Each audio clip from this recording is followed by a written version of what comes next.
He tried to sell the house. The house James built with his bare hands in 1981 when I was pregnant and scared and still learning how to breathe without him. The house with the crooked front steps and the lilac bush that never quite died, even when it should have. The house where Matthew took his first steps and cried over his first heartbreak and made me laugh until I couldn't breathe. Our house. And he stood right there, my son, my only son, and said, "It's time, Mom. This place is too much for you now." He already had the paperwork printed. "Just sign here," he said, tapping with a pen like I was a guest in my own kitchen. "I've already spoken with a realtor. You'll be taken care of." Taken care of. Like I was some fragile piece of luggage. Like I was a loose end that needed tying up. I remember staring at that signature line, not moving, not speaking, just listening to the sound of something breaking inside me that didn't make noise out loud. That was the day I realized I didn't lose Matthew in that moment. I'd been losing him for years. I was just too busy loving him to notice. You don't raise a child thinking one day he'll put a price on the roof over your head. You raise him with the hope that your love, the deep, bone-tired, selfless kind of love, will be enough to carry you both. But life doesn't always honor what you give. I didn't grow up with much. We were poor but proud. My daddy worked the rail lines, my mama cleaned houses, and we made do with what we had. I learned early how to boil potatoes 12 different ways and how to make $1 stretch like dough. But the most important thing I learned, you don't throw away what's been built with sacrifice. James and I didn't have a big wedding, just a courthouse, 2 rings from a pawn shop, and my cousin Shirley's lemon pie. But we had dreams, messy, stubborn dreams. And that house on 218 Granger Street, that was our dream made real, brick by brick, nail by nail. When James died in '83, I was 28. Matthew had just turned 5. People said I should move. Too many memories, too much for a woman alone. But I couldn't leave, not because of the house itself, but because of what it held. That house became my anchor, my battlefield, my church. It was where I learned how to be a mother and where Matthew learned how to be a boy. I remember once, he must have been about 10, he came running into the kitchen with muddy shoes. I'd just finished mopping, and he slipped and fell right into the fridge. Milk everywhere, eggs cracked on the floor. I was so mad I wanted to scream.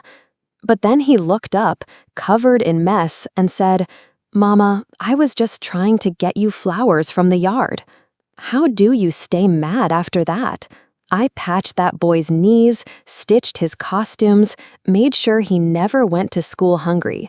I missed sleep for years, skipped doctor appointments, sold the ring James gave me to buy Matthew a suit for debate finals. He was always smart.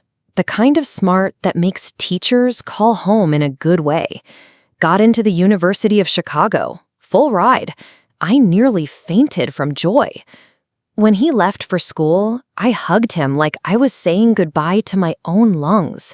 And he said, "I'll take care of you one day, Mama. I promise." I believed him. Maybe that's where I went wrong. I didn't see the distance happen, not right away. First, the calls got shorter. Then the visits came with tight schedules. "Only an hour, Ma. I have a meeting after." Then it was just birthdays. Then not even that. He met a woman, Leela, polished, impressive, the kind of woman who wore heels in the kitchen and corrected your grammar mid-sentence. She never called me Mom, only Jessica, as if I was someone they tolerated, not someone who had once carried his colicky body against my chest for 6 straight weeks. And now, all these years later, standing in my kitchen, The same one where I'd kissed his scraped knees and baked his favorite banana muffins. He wanted me gone. Because the house was too much. Too much of what? Too much of me? I didn't sign the papers that day. I don't know what hurt more, his audacity or how calm he was while doing it. Like, this was just another task, another email, another box checked. I sat in the backyard after he left. The porch light flickered like it always did. I wrapped myself in James's old flannel shirt and cried until my knees gave out. Have you ever raised someone with everything you had, only to become a burden in their eyes? I never thought I'd be this woman. But maybe, just maybe, I'm not the only one. If you've ever been made to feel like your own home is no longer yours, I want to hear from you. Tell me your story. And if you stay with me, I'll tell you what I did next. Because I may be 70, but I'm not done yet. I didn't sleep that night. Not a wink. I lay on the left side of the bed, the side James used to sleep on. I hadn't touched that side in years, but that night I needed to feel something solid beside me, something that hadn't changed its mind about me. The paper was still on the kitchen table, neatly folded, like it hadn't tried to evict me from my own life. I stared at the ceiling and thought, is this how it ends? Not with a fight, not with a funeral, but with a signature? I got up at 4:12 a.m. and made coffee the way I always did. 2 scoops, a pinch of salt, slow pour. James used to say it tasted like burnt mud, but he drank it anyway. I sat on the back porch with that bitter cup and listened to the wind run through the trees like it was trying to whisper something I couldn't quite hear. And then I did something I hadn't done in a long, long time. I pulled out the box.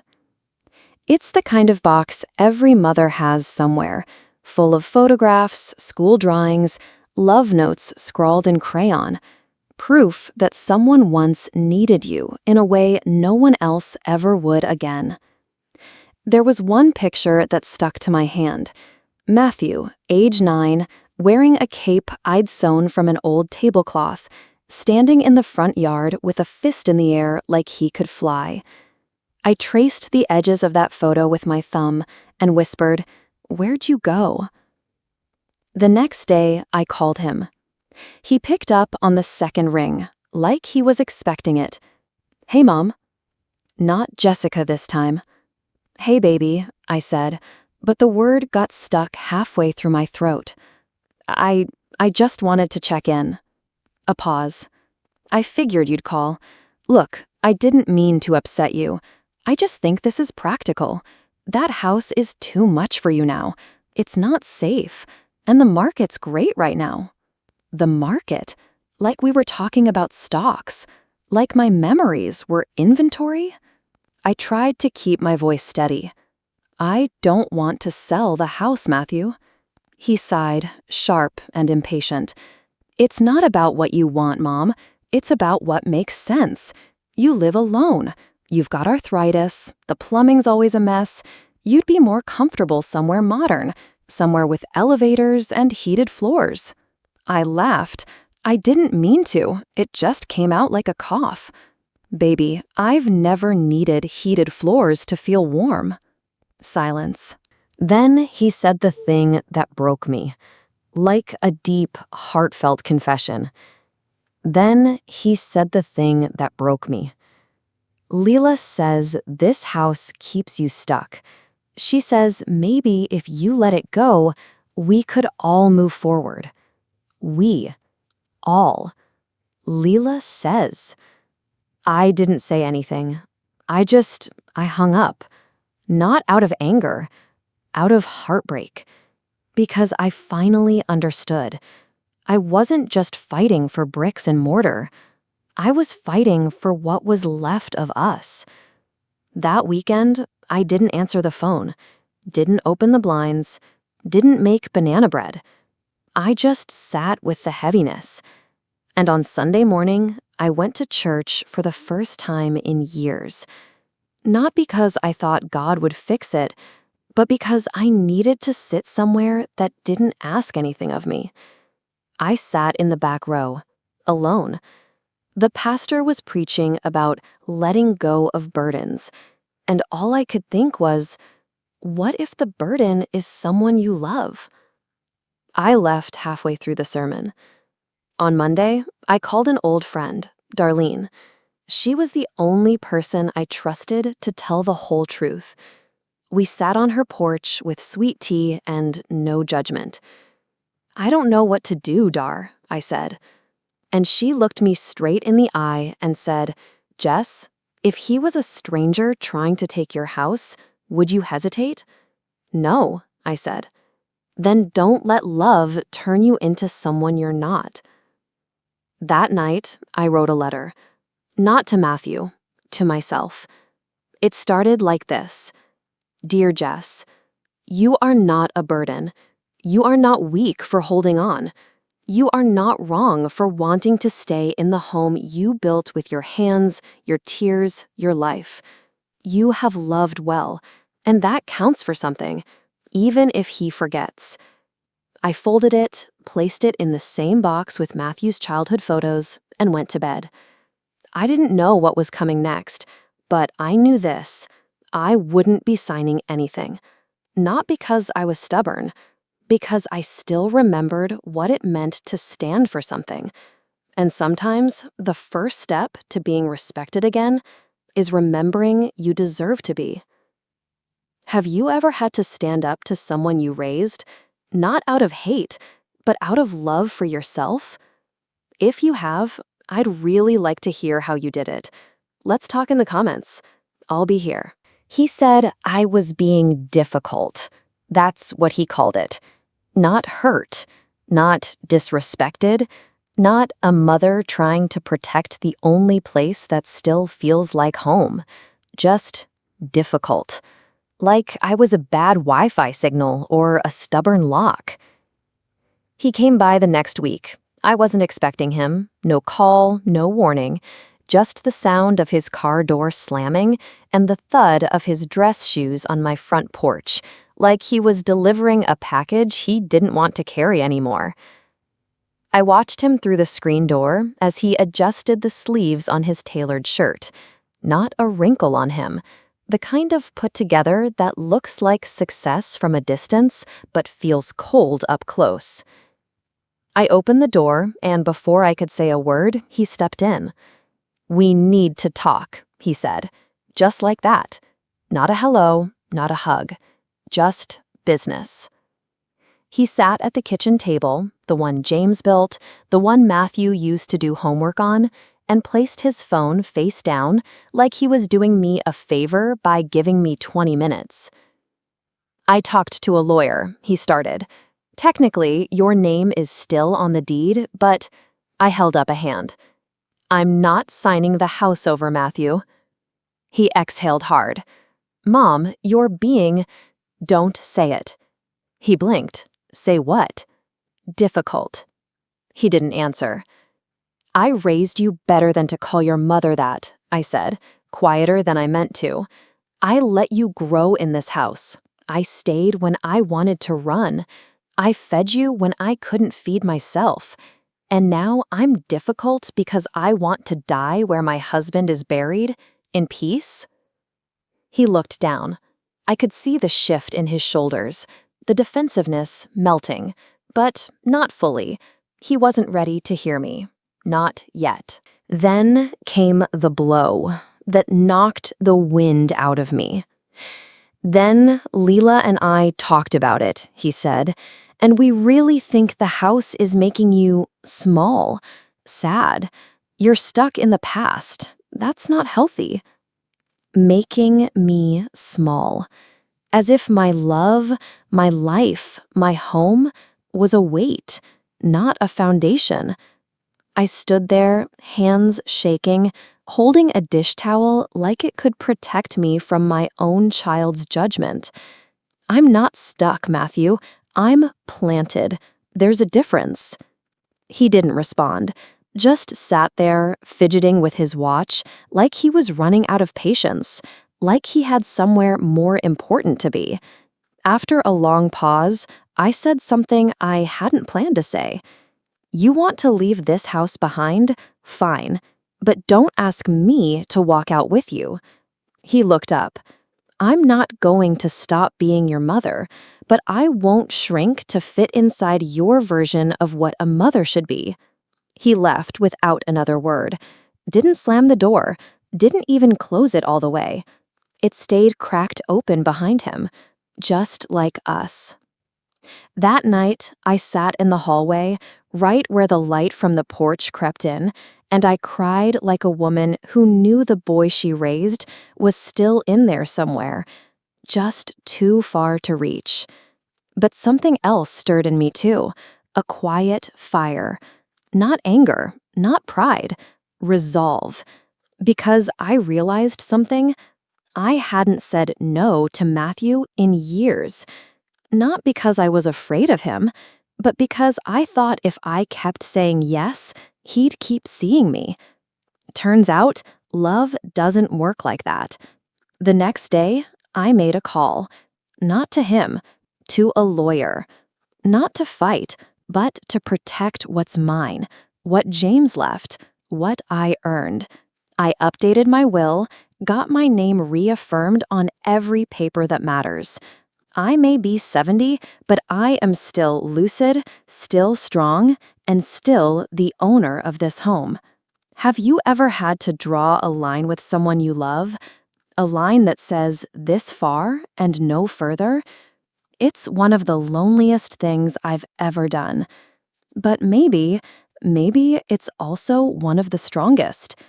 If you've been through something like this, I hope you'll share, because right now, I could use a little community. And maybe someone else out there could too. I'm still here. And this story, it's far from over. October 3rd. That's my birthday. For most of my life, it was just another day. I never made a fuss. James used to bring me flowers from the yard and fry eggs a little too runny. He said it was his special style. When Matthew was little, he'd make me cards with crooked hearts and glitter in all the wrong places. And I kept every single one of them, all tucked into the same shoebox with the ribbon from my wedding bouquet and a rock Matthew gave me once and said was magical. Funny what we call treasure, isn't it? Last year, for the first time ever, he forgot. No call, no text, no email, nothing. I checked my phone every hour until bedtime, even turned the ringer up just in case he tried and I missed it. I didn't miss it. He just didn't call. I told myself he was busy. Maybe something came up. Maybe there was an emergency. But deep down, I knew. I was no longer on his list of important things. The next morning, I did something I hadn't done in a long time. I opened that old voicemail he left me on my 65th, the one where he said, "Hey Ma, happy birthday. I'm sorry I can't make it down this year, but I've got a big pitch tomorrow. Just wanted you to know I love you. We'll celebrate next week, okay?" We didn't. We never did. That pitch became a promotion, the promotion became a relocation, and that turned into 5 years of excuses so polished you could frame them. I sat at the table, holding my coffee like a shield, and whispered, "It's okay, Jess. You didn't forget you." And that's when I realized I'd been waiting to be remembered, instead of remembering myself. 2 days later, Leela showed up. Not Matthew, Leela. Now, let me tell you, Leela walks into a room like she owns it, even if she's never been there before. Designer coat, perfect makeup, voice soft like velvet dipped in vinegar. She knocked once and opened the door like she had a key. She didn't. I left it unlocked because I was cleaning the porch. She stood in my living room like it was a boardroom. And she said, "Jessica, I think it's time we had a woman-to-woman talk." woman to woman. As if we'd both carried the same burdens, as if we'd both stayed up nights, sick with worry for a child whose fever wouldn't break. She said, "Matthew's been under a lot of pressure. This situation with the house, it's just not healthy for any of us. I know this home means something to you, but clinging to it is keeping him from moving forward. He's trying to build a life." I smiled, not because I was amused, but because I was done pretending that kindness required silence. "I've already built a life, Leela," I said, "and this house isn't what's keeping your husband from moving forward." She blinked, caught off guard. "I think you came here thinking I'd be the weak one," I continued, "but I've buried a husband, raised a child alone, and survived winters without heat in this house. You think guilt will break me? Honey, guilt is breakfast around here." She didn't say another word, just adjusted her purse and walked out, heels tapping like applause. That night, I made myself a real birthday cake. Nothing fancy, just yellow cake with chocolate frosting, Matthew's favorite when he was 7. And I lit a candle. One. Not for my age, for my worth. Because sometimes you have to celebrate yourself even when no one else remembers. And as I sat there, in the stillness of that quiet kitchen, I thought, if being remembered means forgetting myself, I don't want it anymore. Have you ever had a birthday where the only person who showed up was you, and somehow that was enough? Tell me about it, because maybe it's time we stop waiting for someone else to celebrate us and start doing it ourselves. And if you're still with me, I hope you'll stay for what came next, because things weren't quiet for long. He stood in the front yard with a clipboard and a real estate agent. I watched from the living room window, coffee shaking in my hand, lips pressed so tight they went white. It wasn't a scene from a movie. There was no dramatic soundtrack, no shouting. Just Matthew on my lawn pointing at gutters like they were strangers to him. The same gutters he used to clean every fall with James. The same porch steps where he took his prom pictures. And I heard him say it clear as day, through the open window, through the years between us. It's just a house. Just a house. I dropped the cup. It didn't shatter, just rolled to a stop against the table leg. Maybe it understood that some things aren't meant to break right away. I stepped outside. Matthew turned around. He looked surprised to see me. "Mom," he said, "we were just looking." "At what? My life?" The real estate lady smiled like she was at a brunch. She said, "Oh, you must be Mrs. Reed. I've heard so much about you." I didn't answer her. I looked at my son and said, "You brought a stranger to appraise my memories?" He shifted his weight. "This is just preliminary." Preliminary to what, Matthew? To pushing me out with a polite letter and an Uber to a retirement home? That's not fair. No, what's not fair is watching my son, who once cried because he couldn't take his blanket to kindergarten, now act like his mother's home is a burden to unload. The agent mumbled something and said she'd wait in the car. When it was just us again, I asked, "Why are you doing this?" And for the first time, he didn't have his usual polished answer. He just looked down and said, "Because Lila's pregnant." Everything stopped. Not the wind, not the birds, just time inside me. He continued, "We want to buy a bigger place, something outside the city, closer to her parents. And honestly, selling this house would help us put down roots." Put down roots. I laughed, and it sounded like a broken thing. "Matthew, I gave you roots here, right here, in this dirt, in this kitchen, in this creaky hallway where you learned to walk. And now you want to rip it out by the roots and say it's just soil? I walked back inside without another word, locked the door behind me. Not because I was angry, because I was grieving. You don't grieve just when someone dies. You grieve when they stop remembering, when they rewrite you as a footnote in their new beginning. That night, I sat in the backyard, James's old jacket wrapped around me, and stared at the house like it was someone I needed to protect. Because I knew now, this wasn't just about a sale. It was about erasure. The next morning, I made an appointment with a local historical society. Turns out, our home qualifies as a protected landmark. James did the original stonework by hand, and the structure's over 100 years old. I submitted an application that day. 2 weeks later, I received a letter confirming the status. The house couldn't be sold without my explicit consent. I pinned that letter to the fridge like a medal, because I'd fought quietly and I'd won quietly. Matthew didn't call for a while after that, and that silence, it hurt worse than any argument. But some silences are necessary, like pruning a tree. Painful, yes, but sometimes it's the only way to save what's worth keeping. Have you ever been told something that rewrote your whole memory of a place you loved? Something that made you see how differently people value things? If you have, if someone ever called something just a house when it was your entire world, I hope you'll tell me.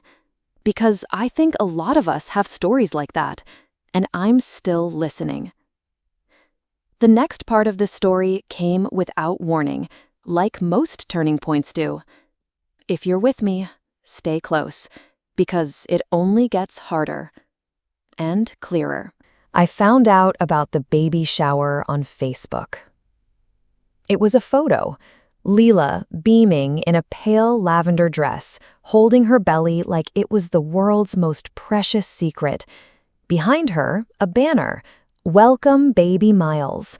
Pink and white balloons, a 3-tier cake, tables full of people I didn't know. And my son, my Matthew, standing beside her, smiling like the man I used to know.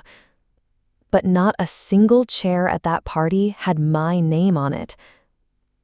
I stared at that picture for a long time. It wasn't the decorations. It wasn't the fact that I wasn't invited.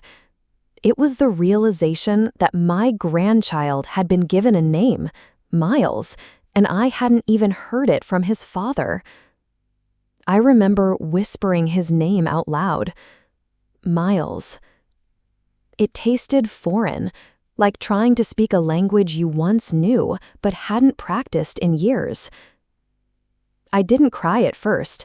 I got up, made tea, swept the front porch, fed the cat. But sometime around midnight, when the house had gone still and all the light was gone from the sky, I opened that old box again, the one with the handmade cards and glitter and crooked letters, and I wept. Not for the party, not even for the name, but for the feeling that I was no longer part of the story, not a character, not even a footnote, just edited out. A few days later, Leela called. Her voice was syrupy and bright. "Oh, Jessica, we meant to invite you. It must have gotten lost in the mail." I said nothing. "And we figured you wouldn't want to travel all the way to San Diego anyway." I still said nothing. Then she sighed, like I was a difficult child she had to manage. "Matthew said it might be better this way, less stress for everyone, but we'll definitely send photos, okay?" That's when I hung up. Now, I know that wasn't polite, but I'd spent 70 years being polite, being quiet, being understanding, and I'd learned that sometimes silence speaks louder than 1,000 well-mannered words. The next week, I did something small but important. I started knitting. A little blue blanket. Tight, even rows. Every stitch was a prayer, a memory, a hope. I didn't know if I'd ever meet Miles, but I wanted him to have something from me. Not from a store, not from a registry, from me. Because sometimes love is making something that might never be accepted and doing it anyway. I also wrote a letter to Matthew. Not to guilt him, not to beg, just to tell the truth. I told him I saw the pictures. I told him I missed him, and I told him I loved the name. Then I added, I knitted a blanket for Miles. It's soft, and it smells like cedar, like home. No reply. But I didn't need one, because something in me had shifted. I wasn't chasing anymore. I was anchoring. Have you ever loved someone who kept shrinking your role in their life? Like you went from their everything to an afterthought? If you've been there, you're not alone. I've been there too. Still am. But I'm learning slowly that my worth doesn't depend on who remembers to invite me. It depends on how I choose to show up, even when they don't. And what happened after this? Well, that's when things took a turn I didn't see coming. It was a Tuesday. I only remember because I just returned from the grocery store. 2 bags, both light. At my age, you learn to carry what won't throw your back out. The sky was pale gray, the kind that never makes up its mind about rain. I was in the kitchen, putting cans away, when the knock came. It was Matthew. Not Leela. Not a phone call, not a text. He showed up. I opened the door and just stared. He hadn't been to the house in nearly 6 months. Not since the argument. Not since the historical designation made it clear he couldn't sell it without my say. He didn't hug me. He didn't smile. He stepped inside like he was checking for damage. "Mom," he said, "we need to talk." That's never a good way to start a conversation with your child. We need to talk is what your doctor says when your results aren't great, what your boss says before cutting hours. It's what your son says before he breaks your heart. I made coffee anyway, because that's what I do, because rituals are anchors when people drift. We sat across from each other at the kitchen table, the same table where he learned to read, where we wrapped Christmas presents, where I once iced his bruised knee and told him, "You're the bravest boy I know." He tapped the table with his finger. "We can't keep doing this," he said. I sipped quietly. "You're holding us back, Mom. It's not just about the house anymore. It's everything. You refuse to adapt. You act like it's still 1995. I looked at him, not angry, just tired. Then he said it. "You're being selfish." I don't know how to describe the sound your heart makes when it falls from your chest but doesn't hit the ground. Maybe it's a silence, unembellished, like a deep, heart-filled confession. Maybe it's a silence so loud it hums. I stared at him. "You think I'm selfish?" "Yes," he said. "You care more about some old walls and furniture than my future, than my family." I wanted to laugh, but I didn't. Instead, I asked, "Matthew, did you know that I used to skip meals so you could have seconds?" He looked down. "Do you remember when I worked 2 jobs so you could go to that fancy summer camp with your friends?" Still no answer. "Did you know I sold my wedding ring to cover your first semester of college?" His eyes flickered. "And now, because I won't give up the only home I've ever had, the one filled with everything I've loved and lost, I'm selfish?" He didn't have a reply, not really. Just mumbled, "You always make it about the past." And I said, Because the past is where I built your present." He left soon after. Didn't finish the coffee.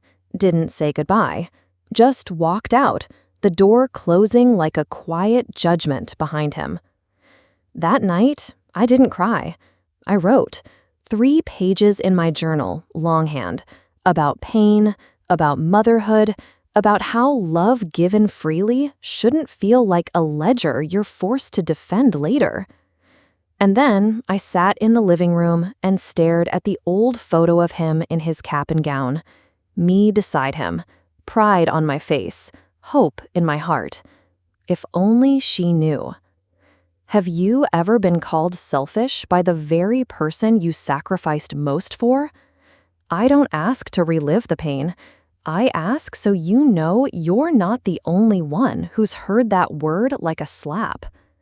If you've ever been made to feel like your memories are weights instead of wings, talk to me. Because what came next, I didn't expect it, and it made everything both harder and somehow clearer. It happened without warning. No invitation. No heads up. Not even a knock on the door. Just the sound of tiny feet running across my porch, followed by the unmistakable giggle of a toddler discovering the world one wobble at a time. I opened the front door, and there he was, Miles. 2 years old, maybe, big brown eyes, wild curls, peanut butter on his cheek, looking up at me like I was a question he hadn't learned to ask yet. Behind him stood a nanny, not Leela, not Matthew, just a young woman, maybe in her 20s, holding a diaper bag and looking exhausted. "Hi," she said, breathlessly. I'm sorry, I'm with the Montgomerys. They just moved into the house 2 doors down. Little guy wandered off through the gate." "Montgomerys?" I blinked. "He's Matthew's boy, Miles." My knees went soft. She smiled gently. "I think he wanted to meet you." It was the first time I saw him in person. No photo, no screen, just flesh and breath and sticky fingers. He walked straight past me into the living room like he'd been there before in some past life. He stopped at the bookshelf and pointed at the teddy bear Matthew used to sleep with. "Buh," he said. "Bear." I nodded, throat tight. "Yes, baby, that's Bear." The nannies stayed for 10 minutes, long enough to text someone, probably Leela, maybe Matthew, I don't know. Then she said, "They're not home, work stuff. Do you mind if he stays a little while, just till I find the gate key?" I nodded, sat on the rug, let Miles climb into my lap like it was his by right. He smelled like cookies and sunshine, like everything I'd been missing without even realizing it. Authentic, unembellished, like a deep, heartfelt confession. We played blocks, we sang silly songs. I told him stories in the slow, careful way I once told his father. He laughed when I made a fish face. He handed me the bear. And for a moment, just one, I wasn't Jessica, the forgotten mother. I was Grandma. When she came back for him, I handed over the blanket I'd knit. She looked surprised. "You made this?" "I did." She hesitated. "Do you want me to tell Matthew?" I thought about it. Then I said, "No, just tell Miles it's from someone who loves him." That night, I sat alone on the porch.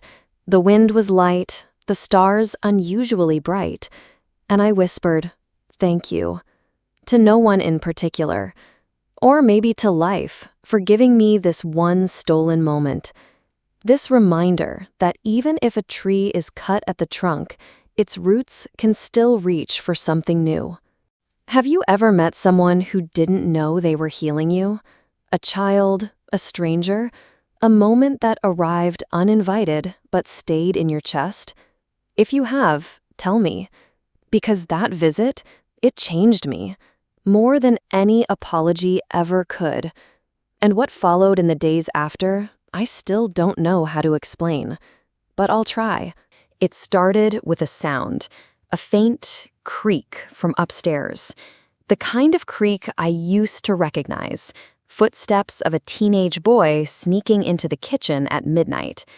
Only now, the house was empty, and I was older, and creaks meant something else. But that night, as I sat reading under the yellow lamp in the living room, I didn't flinch. I closed my book gently, looked up at the ceiling, and said, "I remember you too." This house, my house, had started talking back. Not in a haunted way, in a held you too long to stay silent kind of way. The breeze knew my name. The floorboards remembered James's boots. The stairwell still echoed with the sound of Matthew's laughter from 1987, bouncing off the wood like it didn't want to leave. It was around that time that I found the box. Not the one with cards or baby shoes. This one was James's. Hidden in the attic, tucked behind a rafter, under the old Christmas lights. I hadn't been up there in years. It was just sitting there, waiting. Inside, a letter to Matthew, dated the week before James died. A tiny velvet box with cufflinks he'd meant to pass down. A photograph of us three at the beach, sunburned, smiling, whole. And the letter? It was heartbreaking. "Dear Matthew," it began. "I might not be here when you read this, but if I am, smack me and tell me to stop being dramatic." I laughed, then cried. James had written about love, about sacrifice, about what it means to carry a name with pride. And at the end, he wrote, "Whatever happens between you and your mother, remember, she's the spine of this story. Without her, the book doesn't stand." I photocopied that letter, and I mailed it to Matthew. No note, no return address, just the letter. Because I wasn't trying to change his mind anymore, I was giving him a map. If he wanted to find his way back, he could. And if he didn't, well, some suns only circle home when the lights have long gone out. A week passed. Then two, silence. But the house kept whispering. In the way the oven ticked after I baked. In the way the roses bloomed earlier than usual, just like they had the year Matthew turned 10. In the way I saw my reflection one morning and didn't see loneliness. I saw endurance. Have you ever found something that was left for you before the world changed? A letter, a voicemail, a look that stayed longer than it should have? If you've ever felt like something or someone was waiting for you to remember them, I think you'll understand what happened next. Because what came wasn't loud, wasn't cinematic, but it was honest. And it made everything quiet in the best way. I never meant to leave it on. The porch light. It had just become habit. Every night before bed, I'd flip the switch like I used to when Matthew was still in high school, out late with friends or coming back from his shifts at the grocery store. I always said a boy should never come home to darkness. So I kept doing it, even when no one came home. The night Matthew showed up again, I didn't see his car. I just heard the creak of the steps. Not rushed, not hesitant, just familiar. I opened the door. There he was, 38 years old, a little gray at the temples, holding a small suitcase like he didn't know whether he was visiting or asking for something more. He didn't say anything at first, neither did I. We just looked at each other. There were 1,000 things I could have asked. Why now? What changed? Why didn't you answer the letter? But I said none of that. Instead, I moved aside. "Come in," I whispered. He sat at the kitchen table, same spot as before. The coffee pot groaned like it remembered us, too. When I placed the cup in front of him, he looked down, then up. "I read the letter," he said. Silence. Dad's letter. I nodded. He swallowed hard. I'd forgotten his handwriting. What came next wasn't apology, wasn't grand, but it was something. I didn't understand what I was doing, he said. I thought I was building a life, but I was bulldozing the one that built me. I didn't cry. I listened. Because after all the storms, sometimes the bravest thing you can do is let the wind settle. He told me about Miles, how he loved fire trucks and hated carrots, how he clung to a little blue blanket that smells like an old cedar drawer and refused to sleep without it. I smiled. He calls it Grandma Soft, he added. That's when I cried. Not sobbing, just tears that came so gently they didn't even sting. We sat for hours. He didn't move back in. He didn't ask to. And I didn't need that. What I needed was what I got. Recognition, respect, a beginning, not a redo. These days, he visits once a week. Sometimes he brings Miles. Sometimes we just talk about old music or the Phillies. Lila and I, we're not close, but we're civil, and that's enough. Last week, I watched Miles run through the yard, chasing a butterfly. His laughter filled the air like bells. Matthew turned to me and said, "You kept the house together." And I said, "No, the house kept me together." So here I am, 70 years old, living in a house that remembers everything I tried to forget, loving a son who lost his way but found it again. And every night, I still leave the porch light on. Not because I expect someone, not even for Matthew anymore, but because it's what we do, isn't it? We mothers, we keep lights burning, even in the dark. And now, as I sit here tonight with the doctor's words still ringing in my ears, stage 3, but slow moving, I realize something. This story isn't done. Not yet. Because when you're told your time might be short, the past suddenly feels less heavy, and the future, oddly, more urgent. There's something I still need to do, a truth I need to leave behind, a part of me I've hidden, even from myself. And more than anything, before I go, I want my grandson to know who I am. Not just Grandma Soft, not just the quiet lady next door, but Jessica Reed, a woman who once danced barefoot in the kitchen, who wrote poetry no one ever read, who gave everything and then found pieces of herself again, one memory at a time. So, if you're still with me, stay close, because what comes next, it's the part of the story I never thought I'd tell, and maybe, just maybe, it's the most important part of all. There are 2 chairs on my porch. One has the faded cushion with the coffee stain, my spot, always. The other used to stay empty, but now I've started placing a notebook there. Just a simple spiral-bound, nothing fancy. Inside are letters, some to Miles, some to Matthew, some to the girl I once was, and one just for myself, because sometimes the last person we forgive is the one in the mirror. When the doctor said it, stage 3, slow growing, but aggressive if left alone, I didn't cry. I nodded.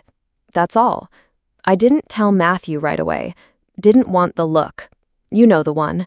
The look they give you when they're already halfway to saying goodbye, when they see diagnosis instead of you. But I told the house. That night, I sat by the fireplace and whispered, I might not be around next spring. And the wind outside shifted, just slightly, like it heard me. I don't fear dying. I fear leaving before I've really lived again.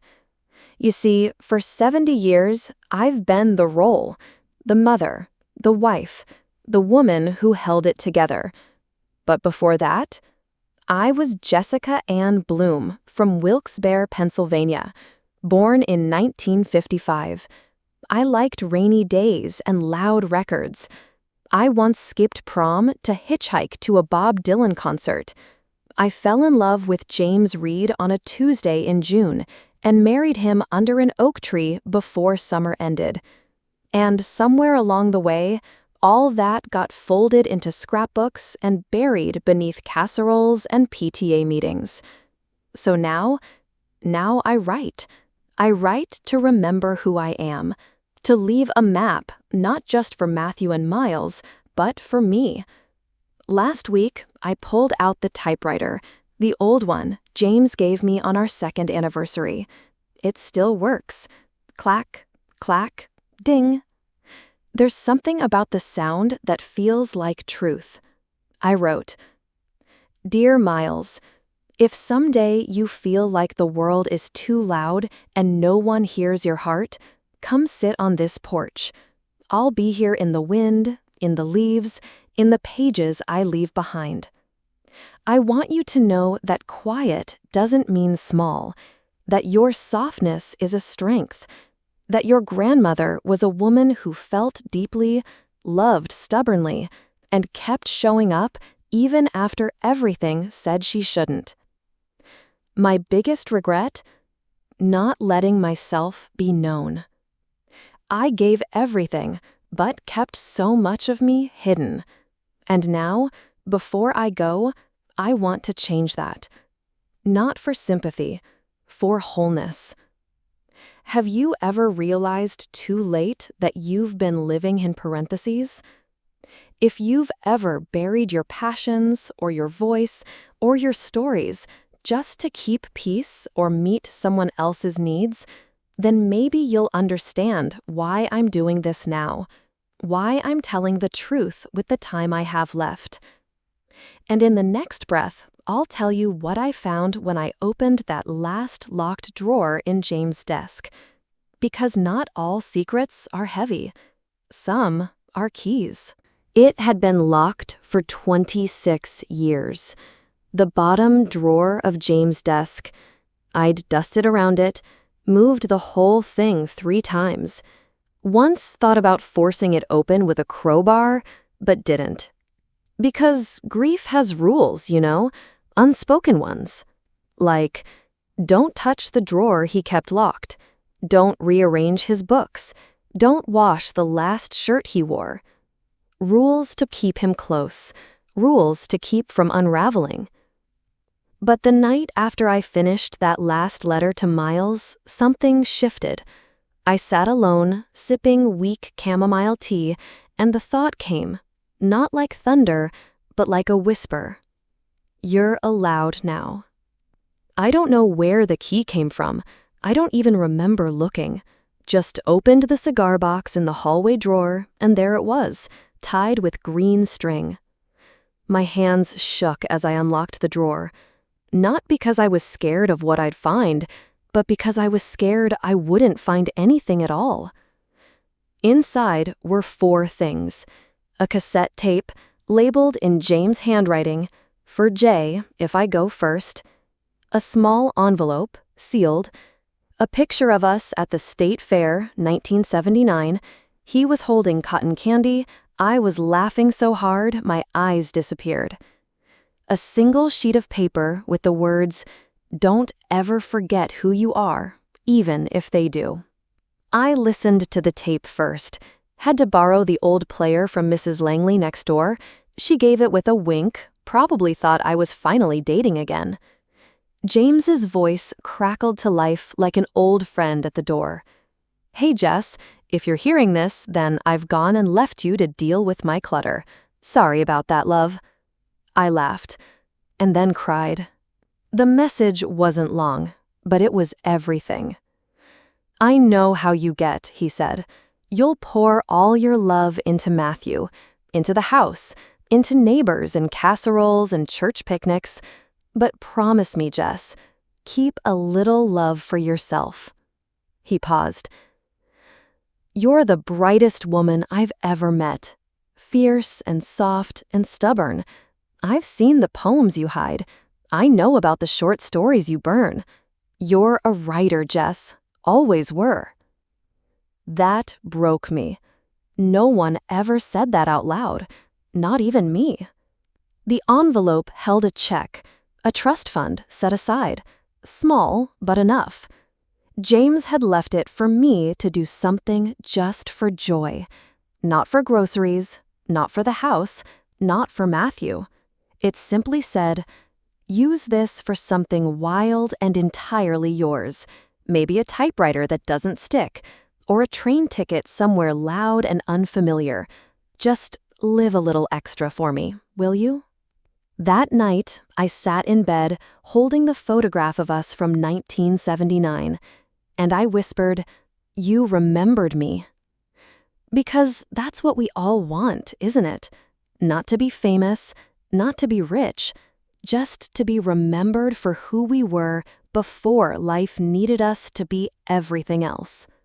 Have you ever found something long after it was meant to be found and realized it arrived exactly when it should? That tape, that drawer, that message, they didn't come late. They came when I was finally ready to listen. And what I did next surprised even me. Because when the window starts to close, the heart sometimes flings it wide open. I hadn't taken a trip in over 2 decades. Not since James passed. Not since Matthew moved out. Not since I convinced myself that home was the only place I still belonged. But after finding that tape, after hearing James' voice and holding that check, I realized something. I'd spent a lifetime circling the same block of love and duty, but never once asked myself where I would go if I didn't have to pack guilt in my bag. So I sat down right at that old kitchen table and made a list.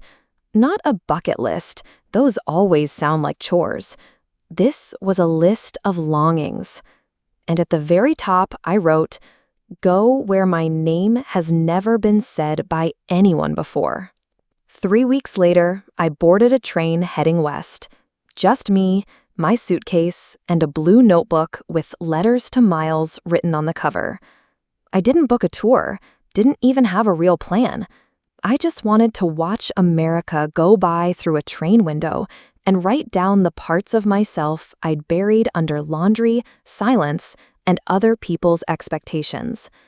In Denver, I spent an afternoon at a bookstore where no one knew my face.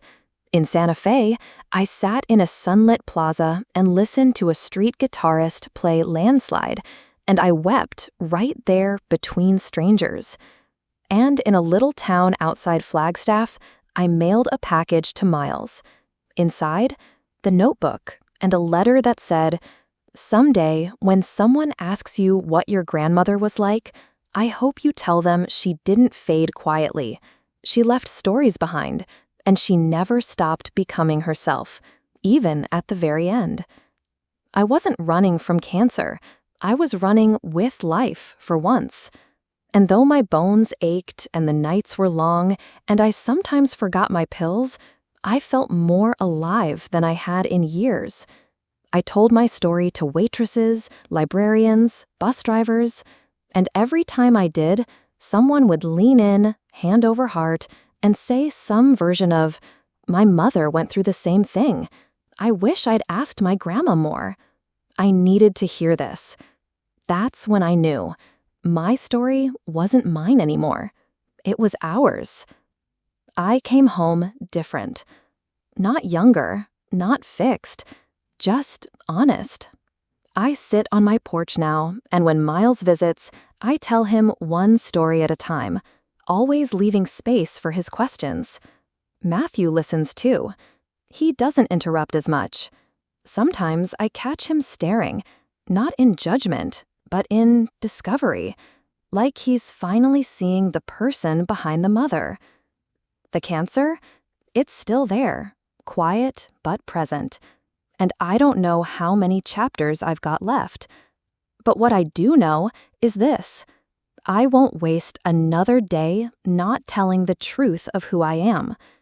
And if you're someone who's carried your story quietly, if you've ever felt invisible in your own life, then I hope mine gave you permission to speak. You matter. You always have. Not just as a role, but as a whole, breathing, becoming you. So if my porch light ever goes out, just know this: I left plenty of glow behind. In the letters, in the train tracks, in the way I learned to call myself by name again. And if you want to walk alongside stories like mine, to remember the grandmothers, the mothers, the women who held everything together until they finally remembered to hold themselves, then I hope you'll stay close, because the next voice might be yours. P.S. Subscribe to GMS Stories if this touched you, even just a little.